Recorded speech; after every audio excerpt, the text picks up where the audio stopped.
السلام عليكم ورحمة الله وبركاته. النهاردة إن شاء الله هنحل أسئلة على الدرس الأول في الوحدة الثانية فرنساوي أولى ثانوي. الدرس ده بيتكلم عن وصف الجسم اللي هو الوصف البدني. أول سؤال بيقول لك سو برو يكون أصغر. إيه اللي بيكون أصغر؟ ده طبعا بيشوف اللي هو شعر. السؤال الثاني يكون صغار. طبعا دي جمع مؤنث، يبقى نختار لها هنا الجمع المؤنث اللي هما بنات عمي.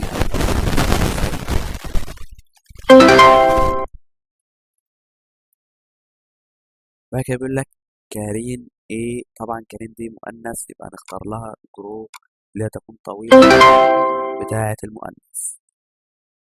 بعد كده بيقول لك وصي مغوزن. طبعا غوزين هنا جمع مؤنث، يبقى نختار عايزين صفتين يكونوا جمع مؤنث. دي جمع مذكر ودي جمع مذكر، متنفعش.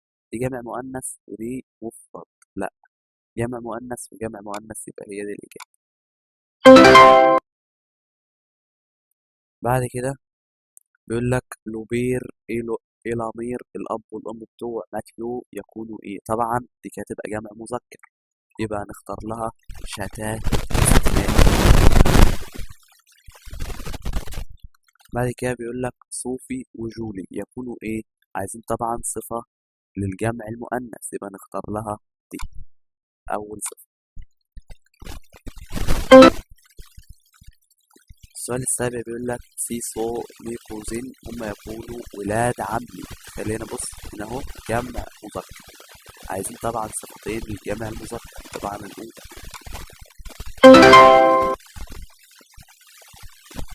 توم بير ايه؟ أبوك يكون ايه؟ طبعا عايزين صفة مفرد، يبقى نختار جروب.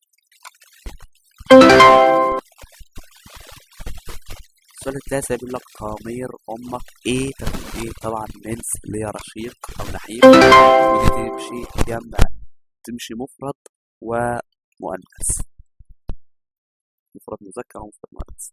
له بروف ديمات مدرس الرياضة يكون، عايزين طبعا صفة مفرد مذكر، يبقى طبعا دي أمر. وبكده نكون خلصنا حل أسئلة الدرس الأول في الوحدة الثانية فرنساوي أولى ثانوي. أتمنى يكون الفيديو نال إعجابكم، والسلام عليكم ورحمة الله وبركاته.